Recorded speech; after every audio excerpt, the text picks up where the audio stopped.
What up, everybody? This is your boy Dedrian from House of Wrestling, and this is my review for Ring of Honor's Death Before Dishonor pay-per-view on July 23rd. Like, share, comment, subscribe.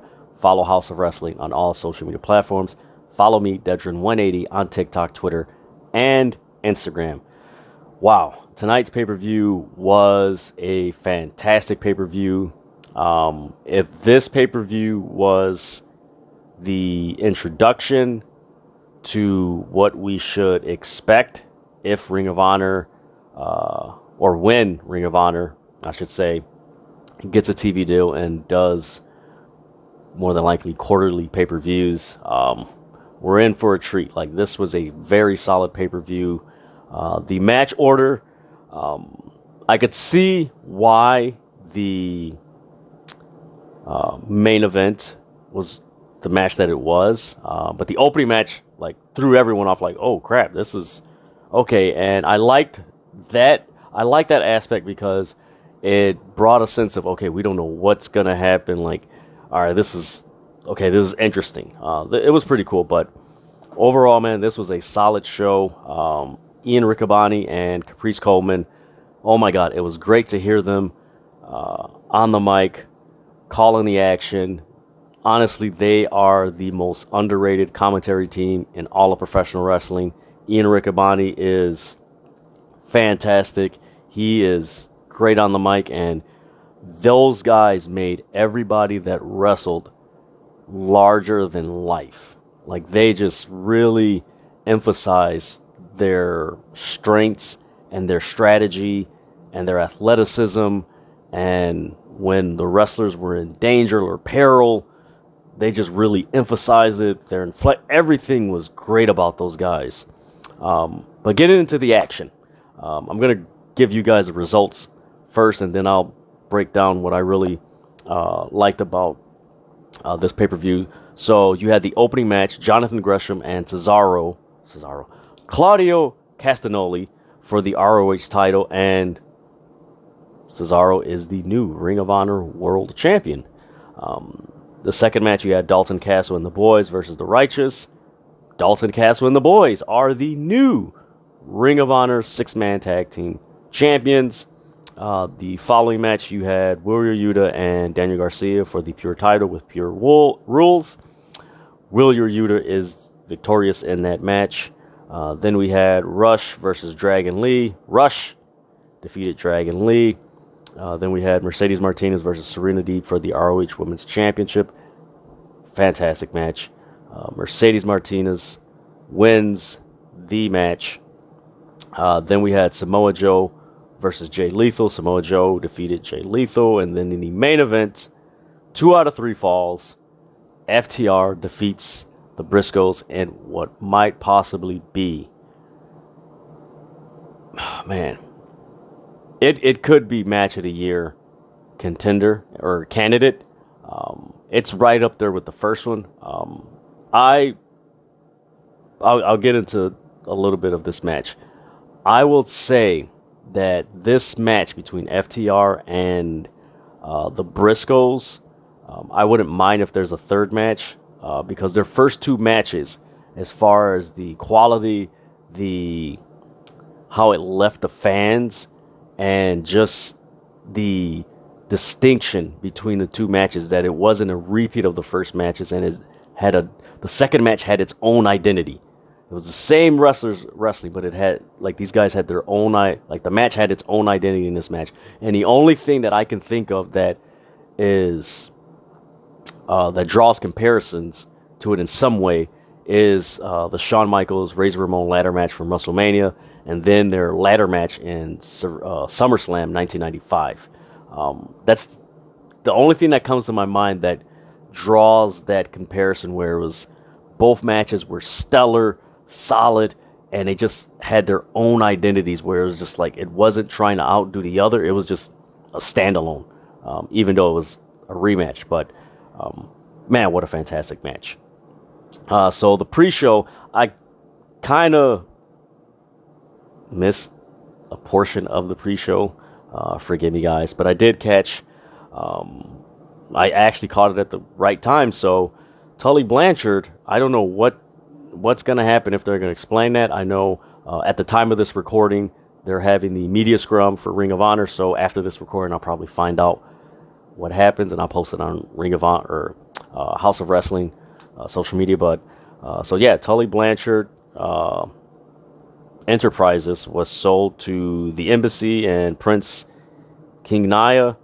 So yeah, the Brian Cage, Tiona Leona, and Khan are with the Embassy. So that's how this started off the pay-per-view, and everyone's on social media like, holy crap, what the hell happened to Tully Blanchard? Like, what's... So hopefully we get some explanation going forward. After that, you had Allison K versus Willow Nightingale. It was wonderful to see Allison K on Ring of Honor. I know she's been wrestling in NWA. Check it out. It's a great product. Her and Marty Bell, the Hex, are in a feud with... Oh my God, I can't... They're on the tip of my tongue. I know they recently just lost the NWA Women's Tag Team Champion. So check it out. It's cool. I'll just say that. I'm not gonna dog it or anything, but it's a cool product.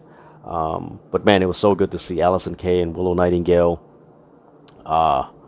just wrestling. Just Willow Nightingale really having a showcase, and this was a fun match. And mind you, all this happened on the pre-show. This wasn't even the pay-per-view or anything like that. So the first match, like I said, was Gresham and Claudio. This was, man,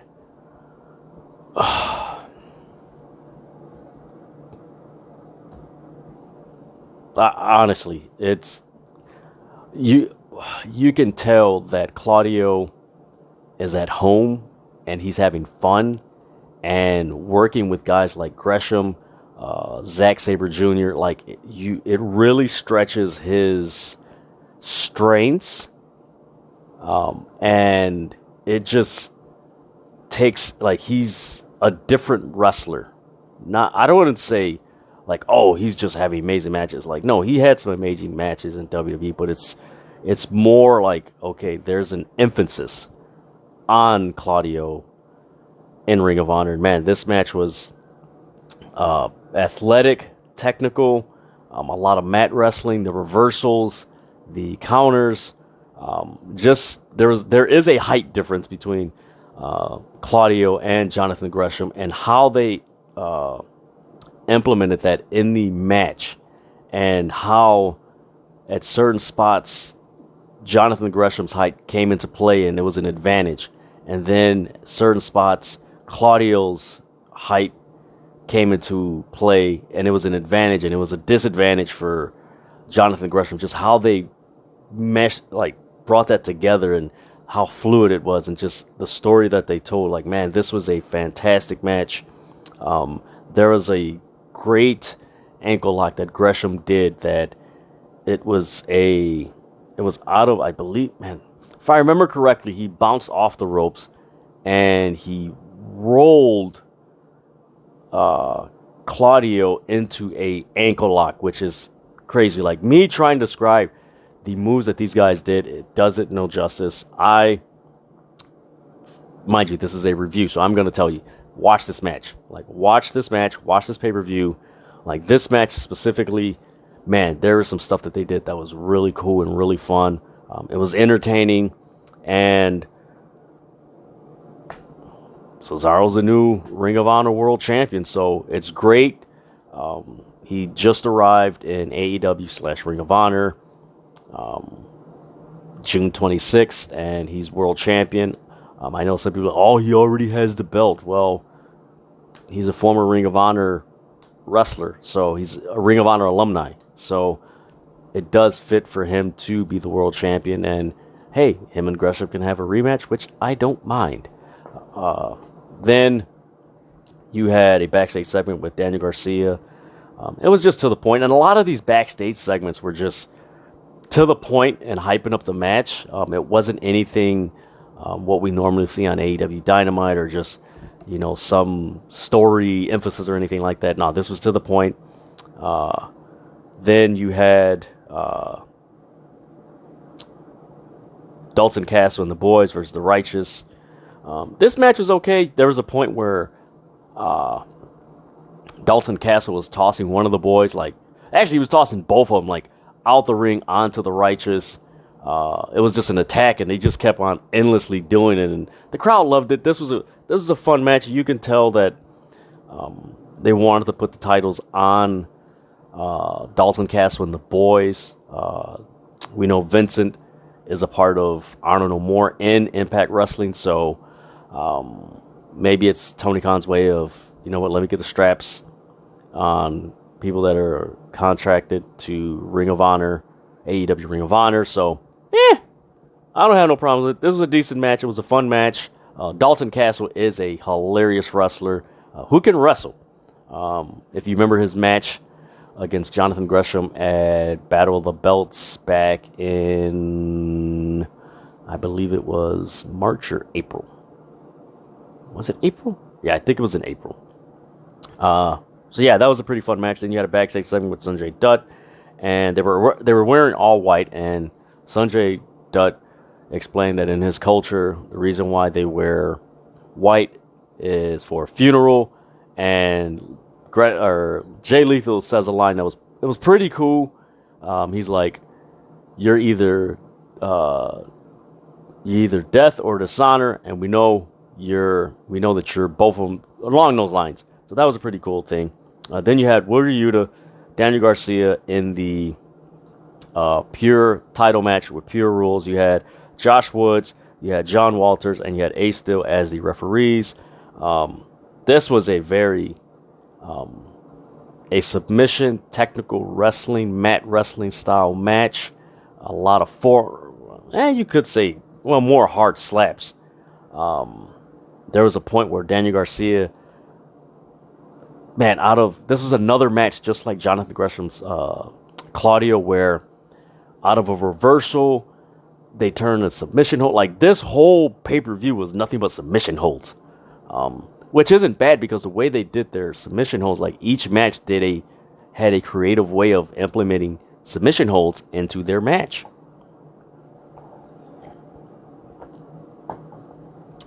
So you had Willow Yuta. He did a, I can't remember the move that he did that led to the Boston Crab, but he did a Boston Crab out of I think it was a one-legged crab or something like that, but he did a Boston Crab, which was crazy. Then there was a point where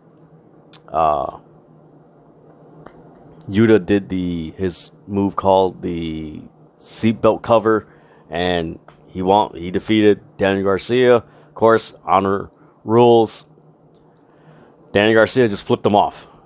Claudio and Gresham, they shook hands and everything, but Daniel Garcia just flipped him off. Like, that was it. So Willow Yuta is still the Ring of Honor Pure Champion. After that, we had Dragon Lee and Roosh, the Battle of the Brothers. This was a fun match. I'm trying to think of where to start. They did do the honor code, which was cool.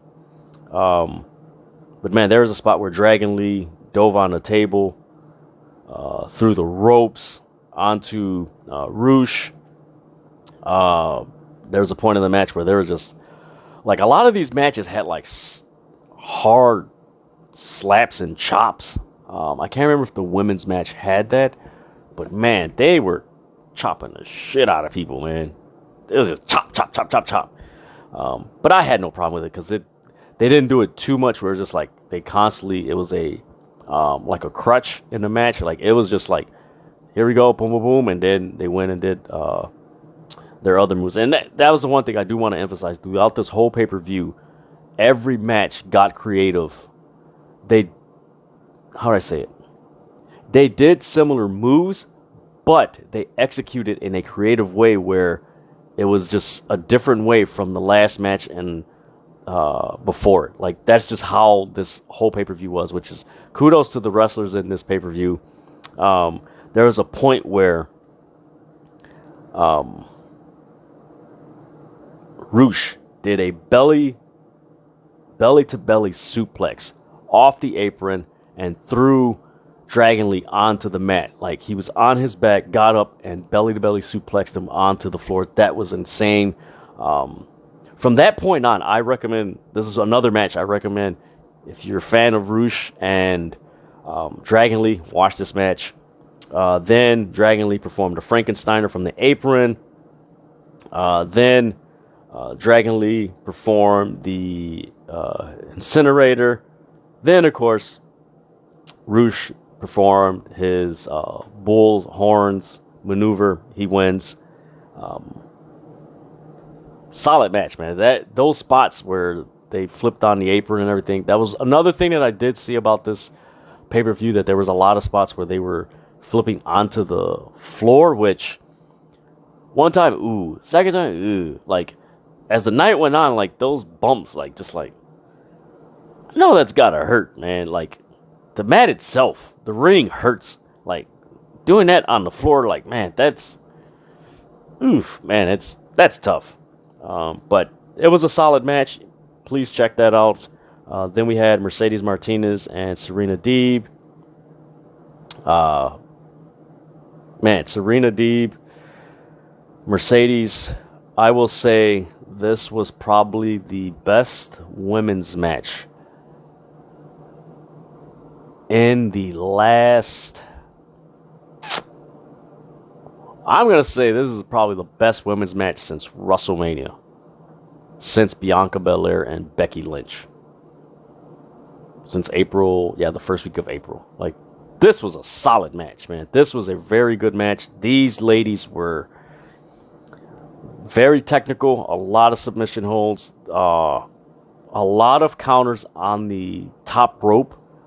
Some they countered and brought it back on the mat. And then others, they just executed. It was like, oh, crap, that's crazy. There was a point where they had each other in a... they were on the mat and they were... It was almost as if they had each other in a figure four. I know that's stupid to say, but that's what it looked like. And they just kicked the crap out of each other. They were just kicking each other. And like, I'm like, man, these women are like... They're laying it in with these moves. Then there was a Spider German suplex by Mercedes Martinez on Serena Deeb. Check that out. I think the highlight might be on either AEW or Ring of Honor social media, because they have the highlights up for their matches and everything. But man, that was a crazy move. Then there was an arm lock that Serena Deeb did, which was crazy because she had Mercedes Martinez's arms like reversed like this, and she had her and she was like stretching her. Like, that was an insane submission hold. I loved it, but man, what a match. And eventually Mercedes Martinez made Serena Deeb tap with a dragon sleeper type move. Solid match. They showed... The only thing I didn't like about this match was that after the match, both ladies, they just, grabbed they held each other and just like, man, what a great match. Honor code. And then they went straight to the commercial. I'm like, man, like, let it breathe a little, man.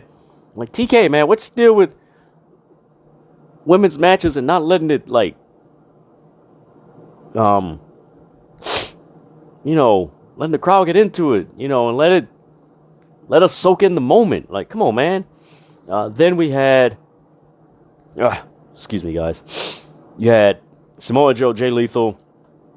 They were fighting outside for quite a while. Sandom Singh got involved. They threw Samoa Joe with a chair around his neck to the ring post. The referee threw Sandom Singh out. This match was pretty solid. I did have flashbacks of Jay Lethal and Samoa Joe in Ring of Honor. Not Ring of Honor. Impact Wrestling. I was like, man, these guys were in Impact Wrestling. And I do got to tell a story, and I do have the pictures. I did see Jay Lethal and Samoa Joe wrestle back in 2010 in Impact Wrestling. But man, this was a after they got in the ring, and then it was just back and forth. This match was good. This match was really good. There was a point where Jay Lethal did the lethal injector after a counter on Samoa Joe, which was pretty cool.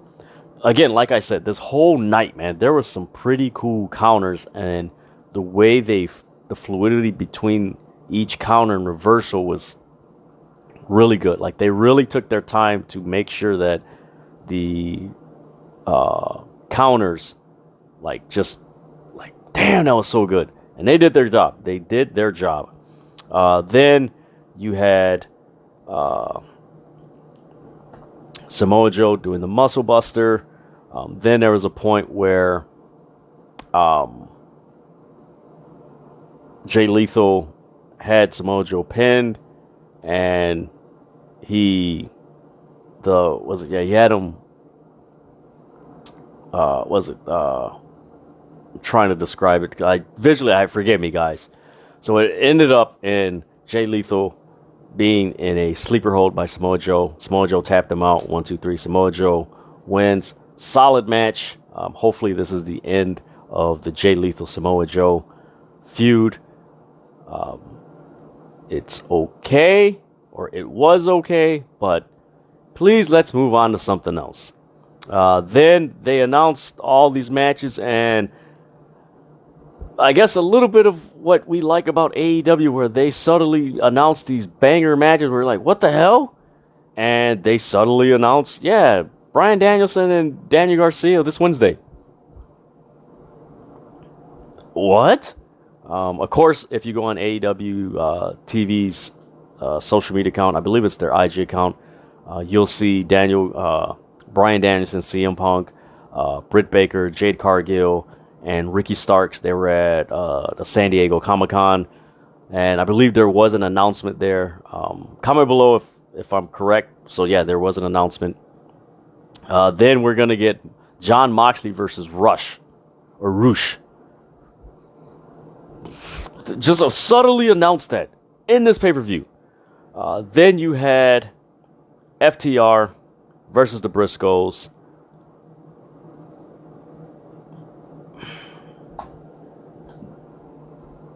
This match is a candidate for match of the year. This was an insane match. I do gotta say, the match really picked up from the second fall, and of course, in the third fall. The first fall, the Briscoes won.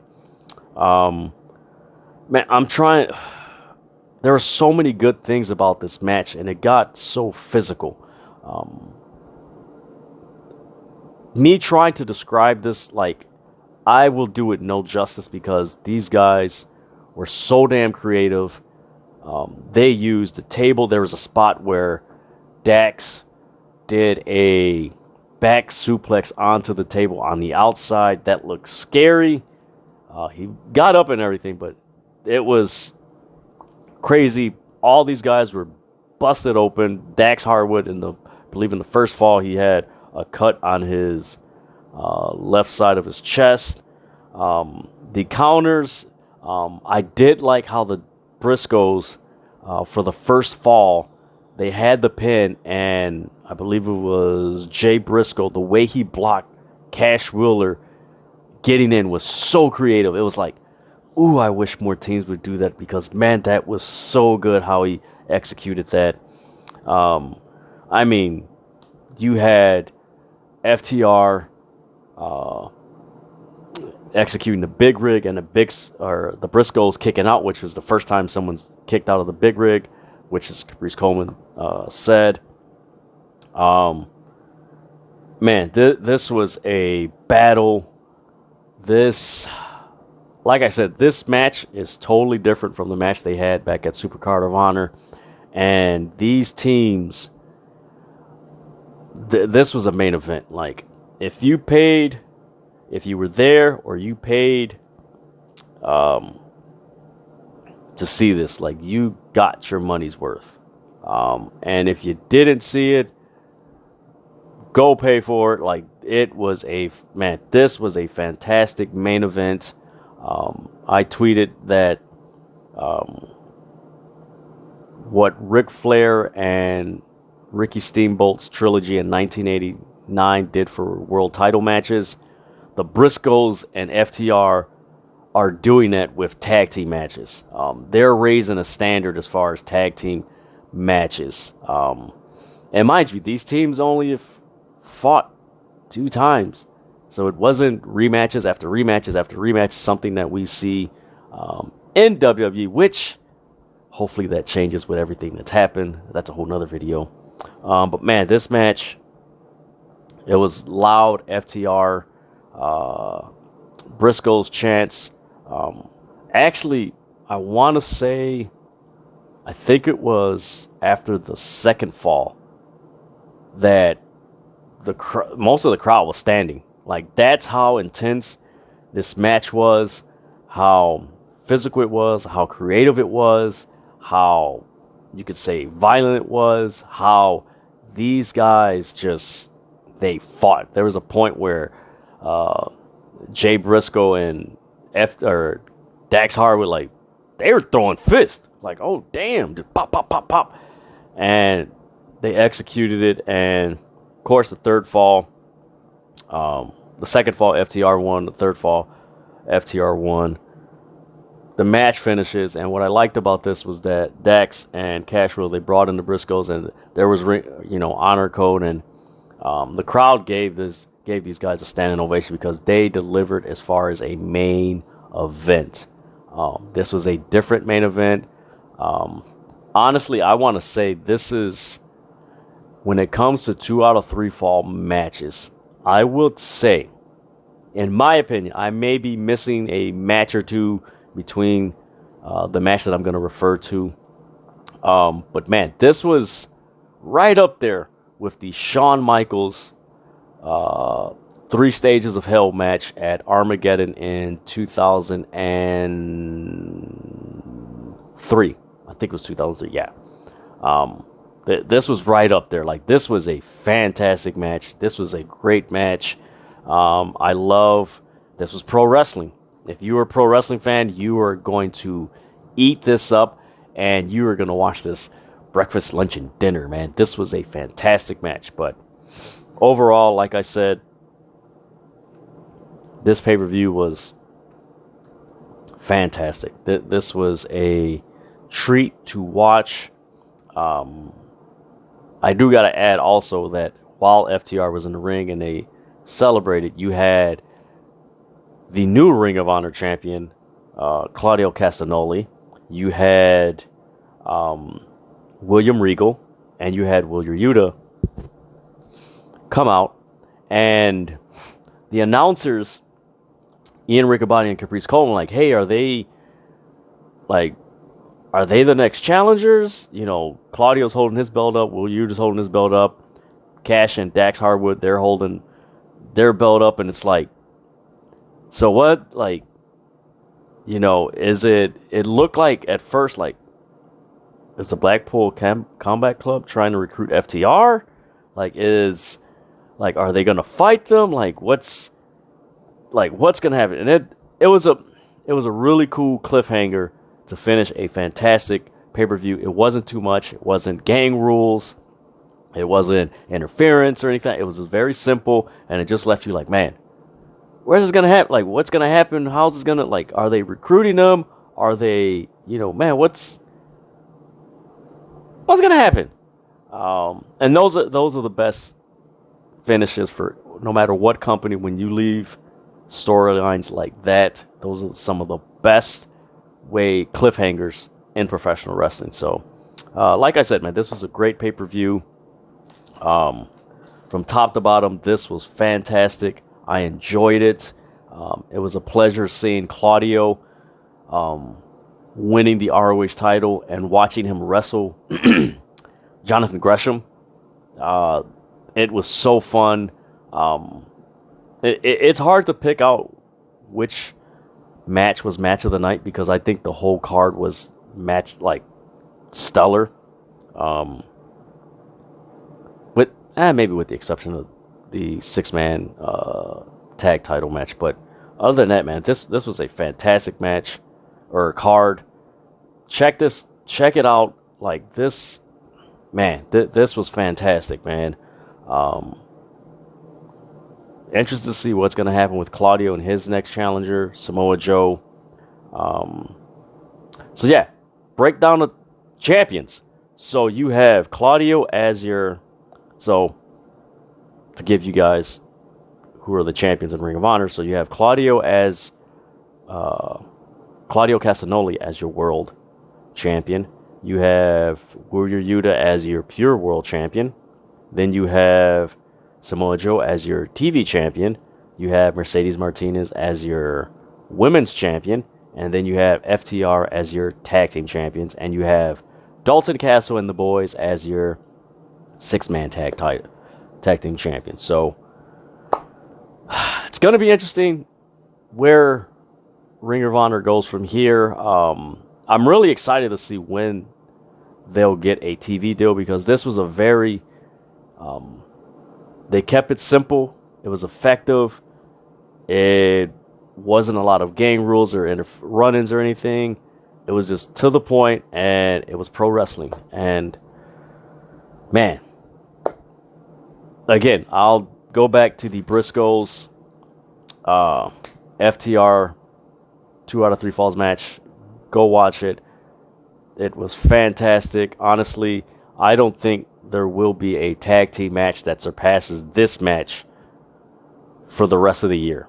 And I don't think there's a match, this tag team match, that's going to surpass the FTR Briscoes match from Supercard of Honor back in April. Like, I don't think there's going to be a tag team match that matches to the level of what the Briscoes and FTR delivered to the fans. Like, I don't think there's anything that's going to come close to it. I may be wrong, because there is we got some months before we get to 2023. We got 5 months. There you go. But yeah, I don't think any tag team is going to come close to matching what FTR and the Briscoes did in their 2 matches, because this match tonight was just phenomenal. Nothing was overkill. The table spots made sense because the Briscoes have been known to have physical matches. To see FTR kind of get their hands gritty in that manner was perfect. But overall, man, this was a fantastic pay-per-view. I enjoyed it. Go watch it.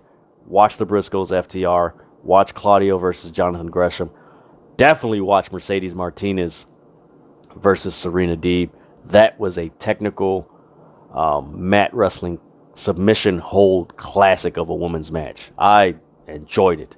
But man, I don't know what else to say, but man, this was a fun pay-per-view. So with that, this is my review for Ring of Honor's Death Before Dishonor pay-per-view. Yes, this is the first Ring of Honor pay-per-view under Tony Khan's ownership.